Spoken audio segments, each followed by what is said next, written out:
BTC, $1 trillion CAP. Don't sleep on cryptocurrency, just make some money while you sleep. Yeah, it's a $2 trillion market cap for me. It's a way, but this ain't no GameStop or AMC.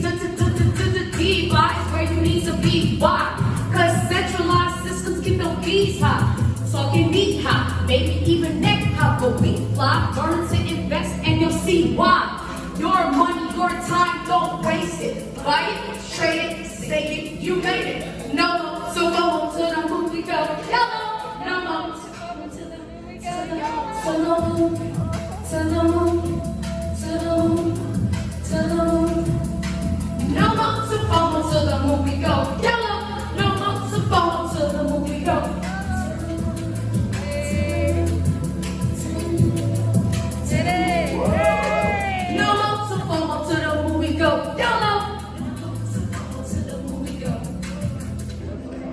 We have a lift off. Call Satoshis, trade it, stake it, you made it. Don't lose your private key, I know it. Blockchain, the trail, go from guppy to whale. When that market prevails, you make profit at scale. Cryptocurrency solidifies your legacy, so the future generations can be financially free. To the moon, sing it, to the moon, to the moon, to the moon. No. FOMO to the moon we go, YOLO. To FOMO to the moon we go, YOLO. To the moon, to the moon, to the moon. No, to FOMO to the moon we go, YOLO.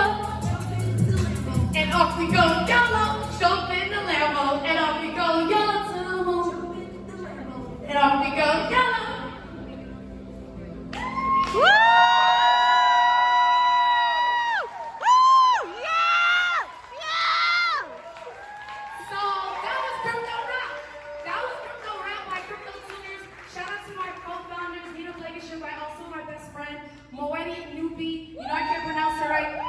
The Shitcoin organizers, I feel super blessed to have had the privilege and the luxury to be with you today. Thank you for the opportunity to share our vision, our dreams with you, and we look forward to building a better future today. Hi, my name's Sierra. I'm a CryptoTutors. We know you as our mentor, Lisa. Hi, Lisa. We would love to hear how you got into crypto. Well, I got into crypto. I wish I could say that it was a stroke of genius. It was not. I sort of fell into it.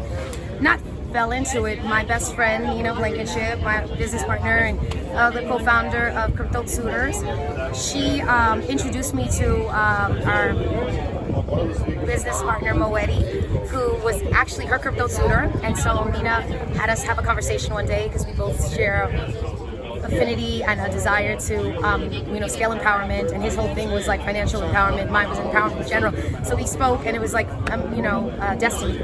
So they started to introduce me to crypto, and he became my crypto tutor, and I started to learn about it, and not just learn about it. I have to edit that, but we jumped in at the deep end. We decided to do a course, so codify the learnings that Moetti was teaching me, and I. He's a algorithmic trader and has a PhD in statistics. I'm just saying, from a credential standpoint, that's the guy that you want to be your tutor, right? Because he knows what the talking about. You might have to edit that too. But so we did this e-learning course, and I was learning as I went, and I think that's how it is in crypto. You just gotta go. You learn as you go, because the industry moves so quickly. It's lightning speed, and you do the best that you can to keep up with everything, but it's a lot to keep up with. And so my journey began, with my friends, and that's important, having a community, because the people that are around you, you get to talk to them about what's going on, and it's like a constant topic of discussion. And I just kind of fell in love with it. I just thought that crypto was such the greatest redistribution of wealth that humanity's ever seen. And so how could I not want to be a part of it? So that's all I have to say. Cause I'm from New York, I ain't that nigga tryna holler cause I want some head. What? I'm that nigga tryna holler cause I want some bread. I could get less how she perform when she in the bed. Bitch in the trap, catch a date and come and break it. Look baby, this is simple, you can't see. You fuckin' with me, you fuckin' with a P.I.M.P. One more time. I don't know what you heard about me, but a bitch can't get a dollar out of me. No Cadillac, no purse, you can't see.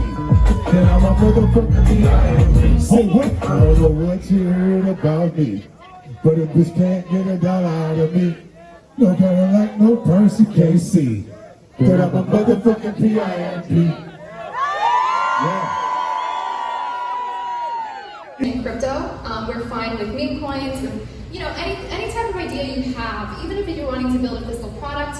I've been in retail for many years in New York City. I have a store, so even if you're looking at building a physical product, I'm more than happy to speak with you about that and how you can integrate your product with your token. Anyone can submit a proposal to be funded and incubated by the DAO. I'm happy to speak with you again about that. And my Twitter is @thestillnessin, so you can also DM me on Twitter, and I'm happy to answer any questions. So yeah, thank you guys so much, and thank you again, Shitcoin Conference, guys. Okay, hey, what's up? So I honestly had no idea if this is a real conference or a joke conference at all. My friend Art told me like 4 days ago, he was like, do you want to speak at this conference? And then he told me it was a joke, and then later he told me, no, it's not a joke, it's real. So I'm speaking actually at Bitcoin 2021 tomorrow for 15 minutes. So I was like, well, I can just talk about what I'm going to talk about there. And I was like, oh, okay, well, are you sure I should do that? And he's like, yeah, do whatever you want. And I was like, okay, fine. So I just changed only a few things. One of them is the title. About this is, because tomorrow I'm going to be speaking about a proposal for the Let's Bitcoin copy altcoins. So I've retitled this talk just for you guys, literally like 7 minutes ago when I was sitting up here, and I was like, is this talk real? And then I came in here and I was like, okay, this is a really successful event, but there's no like presentation stage. It took me like 10 or 12 minutes to even find this room because there was somebody at the bar and everything. It's people are having a lot of fun. But so this is a cool event. So I've retitled it for you guys: Bit300, the Bitcoin improvement proposal to end all shitcoins. So, and then and then I changed the date. So the idea is that, okay, so unfortunately it's in like super widescreen because that's how they wanted it, but it doesn't really make it. If you could like zoom out, it might help stuff that gets. Oh no, I don't mind. I think that was my mistake. I'm not used to this because this is the first time giving this talk, so you guys are good around. But the idea is that right now we live in a world where there are all these different coins, and with Bit300, you'd be able to copy the software from the altcoins and then send the same 21 million Bitcoin among the side chains. So that's the idea. It's a very old idea. So the idea for the Bitcoiners is Bitcoin does seem great, but can it do whatever? Smart contracts, DeFi, Turing completeness, whatever. You get these questions, and instead of trying to explain it to people, the Bitcoiner will just say yes, see Bit300. That's the idea. And then also you have someone who's like maybe a genius, and this is maybe, like someone with a good idea. I can improve Bitcoin, it only needs my new idea, which is blank, DeFi or whatever. How do I get this code merged in? And instead of trying to explain to them that you probably shouldn't do that, or that maybe their idea will take forever to get merged in, you just say yes, you can do that immediately with Bit300. So that's the idea. I'm going to explain it in 3 aspects. One is that you have these autonomous zones, which are like phone apps. The second is that layer 1 Bitcoin core is shielded from any of the negative effects of any layer 2s, including the sidechains. And then the third is it's going to try to improve mining incentives on Bitcoin. But I also have some screenshots which are trying to demonstrate that the idea is not vaporware, because we have a working GitHub, and we have a working software with a GUI, and we have a YouTube video where I've already used this software on testnet to copy the Zcash private transactions. So, just gonna stop here.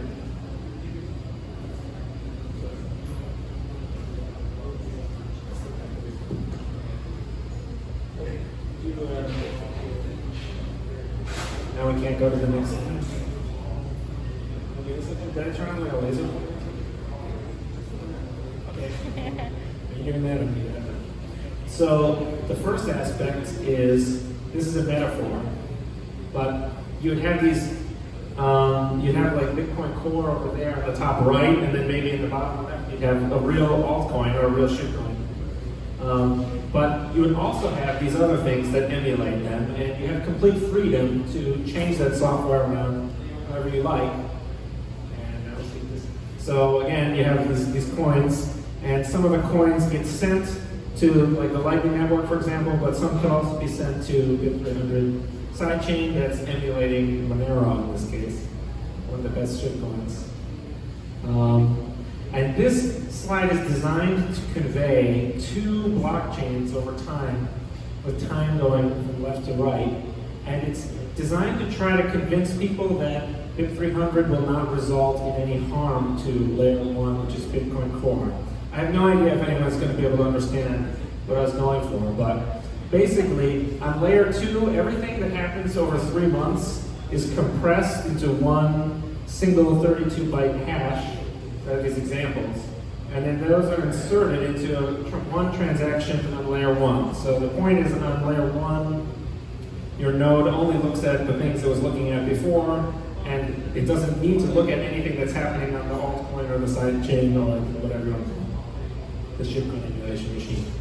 So that's what this slide is designed to convey, although it's very large. So these are the blocks that make up the blockchain, and these are the lists of transactions in each block.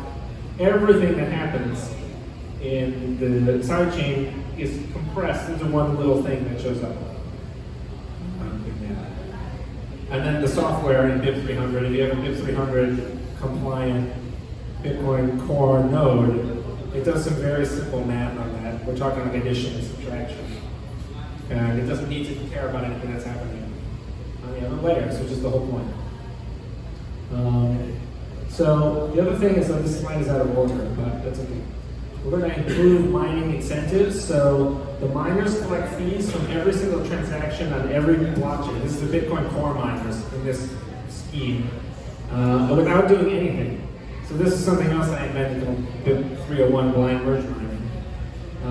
And it also means the miners don't need to run altcoin nodes, and they don't need to upgrade their software anymore. This is an annoying thing for miners. Sometimes they don't like to, they're very slow in upgrading their software because, who wants to upgrade their software at all anyway? I don't think anyone ever should. So then this section is supposed to be about what is BIP300 for specifically, and by that I mean which altcoins would Bitcoiners possibly want to copy, which coins are so good that you would want to copy them, because many you would not want. Many are true shitcoins that no one would even want to copy even if you could. But I have some examples. So we have Zcash. These are all examples where something has gained ground on Bitcoin somehow, sort of a slap to Bitcoin's face. So we have this Bitcoin versus Zcash thing. These Zcash transactions are just more private than Bitcoins. So that's one example.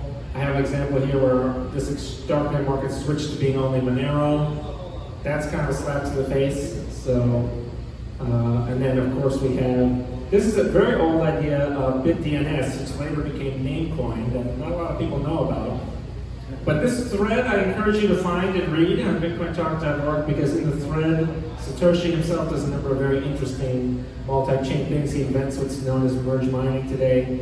He assumes that there will be many different blockchains that pay different fees, as if that were not controversial, which I think is bizarre because today it's very controversial. And he also invents the term sidechain for the first time, so it's kind of neat thing. But Namecoin can do a lot of things that are very interesting. So this is someone pretending to be Elon Musk on Twitter. This can help with that. Namecoin can help with that. Namecoin can help with seized domain names. Namecoin can help. This guy's got to put all of his names in his YouTube channel. He has to put all his names in the bottom right, and he didn't get the same Facebook name as the rest of his other names. So but these are all just problems that you could actually solve with Namecoin, but that no one really knows about or does anything with. And what about NFTs? They're all on Ethereum. So that's, if you're like a Bitcoiner like me, then you think that that's really kind of too bad. So that's again another thing. We have this cool, you guys know David Borg's project, Shitcoin. It's very neat. He has all this storage, this data storage on the blockchain. It's seems to be going pretty well. I wrote this, I have this prediction markets project that I developed. I have some screenshots from it. Here they are. The key, you should check out this project if you like. It's called, yeah, what is the paper is called TruthCoin, and it's from January 2014. And then I wrote the software like in 2015, like a million years ago. But today the website is bitcoinhiveminded.com, and the key idea is this futurarchy, where you have futures markets for how well certain leaders would perform if they were in charge, which is very disruptive to bad leaders. That's the goal. And then Bitcoin will prove layer 1, but no one here will care about that. But Bitcoin Core has all this drama that we could just avoid, because the drama is related to the fact that everyone must agree on what the protocol does. But with this, just software would automatically regulate all the changes. People could move to their alternative zone and back whenever they like. So yeah, let's see. This is the call to action for people to help activate Bitcoin faster. But if you're a shitcoiner, you want it to activate slower, so you should do the opposite of everything on this slide. If you're pro shitcoin and anti-Bitcoin space. And there you go. So, How do you feel about crypto and diversity and closing the marginal gap between that? Certainly. My name is Paul Brown. I'm a full-time real estate investor, and I heard about various cryptocurrencies, products, and movements over the years, and I started paying more attention to it last year. So late December 2020, so just a few months ago, I got in real hard and put a decent amount of money and time into it, and I'm researching a lot. And the two things that I can remember that helped me get into it, there were two sayings, and one was by someone I don't know. I think it's an anonymous quote, but it says that one of mankind's greatest weaknesses is failing to understand exponential growth. And I think about that as how it applies to like time management or habits or investments. That hit home with me, and I've seen how a lot of the cryptocurrencies have exponentiated. And then the second one was Robert Kiyosaki, who's one of my favorite authors, his Rich Dad Poor Dad. And he asked a question on one of his podcasts, what are you gonna do? Wait till $50,000 and then get in. He was speaking of Bitcoin. And so that kind of caused me to pay attention.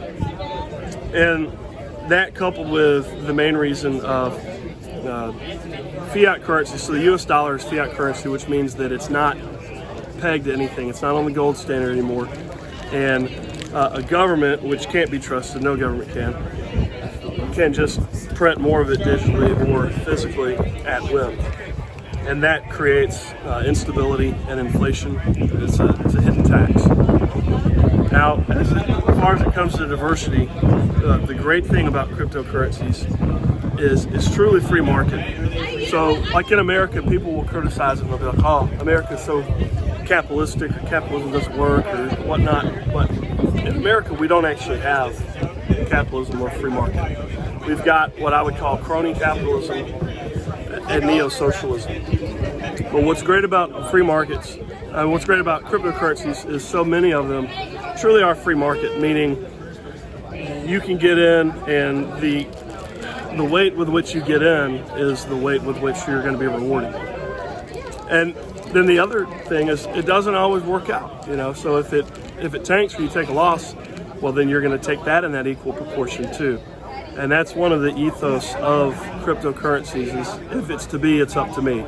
So there's a lot of personal responsibility involved. And those concepts are helpful when it comes to diversity, because central banks with their fiat money and inflationary policies, those end up hurting the poor the worst. Yet in a true free market, in a cryptocurrency that's designed like according to free market principles, then there's not banksters in the background taking your wealth, taking on wealth with no risk and making you take on the risk with no wealth. This is a more fair, equitable arrangement. How'd you get started in cryptocurrency? I got started in crypto because of a friend, actually, who's right over here that I'm here with right now. He told me about Bitcoin when it was about 300 something bucks, and after it went over to 500, I decided I needed to FOMO in. On the last bull run, I sold really early, around 15,000. I didn't have that much, but still something. And ever since then, I've been addicted. So that's the story. Hi, we are with CryptoTutors. Is it okay that we film you and put you on camera? We would love to know how you got into crypto and how you feel about it. Okay, so in a roundabout way, you know, I had people that were entrusting of my art and my outlook on life, and they believe in my passion. You know, I have like a deep instilled passion and drive to help change lives with the power of art and music. In a roundabout way, you know, I almost passed away 3 times, and a friend of mine kept pushing me, and he introduced me to this, and forever grateful. And it's that drive that keeps me going, you know, today. That's amazing. Passionate about what I'm doing. That's amazing. Much respect to that. And you said you had a crazy journey. We would love to hear about your journey as well. Okay. So, you know, I started art at a young age, and you know, I decided to go a different route throughout life, you know, multiple paths, you know. I couldn't really quite make up on my mind, you know, in life. And going throughout college for business and then art and then music production, it kind of led me in different ways, you know, and to discover life on its own, you know. It was a good realization that, you know, the corporate world was not for me. You know, you have to follow your passion, and my passion is what kept me here today. And that drive, again, the drive that keeps me going is my art and the way I make people feel, and the things I'm doing today, you know. Definitely. Thank you so much. And can I show your art as well? It's really cool. Hey girl, we're with CryptoTutors. Can I just ask how you got into crypto? Yes, I originally got into crypto when I think it was like 2 years ago. I was doing Forex, and so I was doing the trading aspects and things like that. And recently I started getting into it with Coinbase and CryptoTutors. Wow. So yeah, I've been really getting into it lately, and I'm super excited to be closing the marginal gap between diversity and crypto. Yes, that's what we love to hear. Hey guys, we just got out of the event and we met so many cool NFT artists. It was amazing. And seeing Lisa perform, like, I've never seen her more in her element, so I can't wait to share it with you guys. Honestly, you guys are gonna be psyched. It's amazing. Want to learn more? Visit CryptoTutors.com.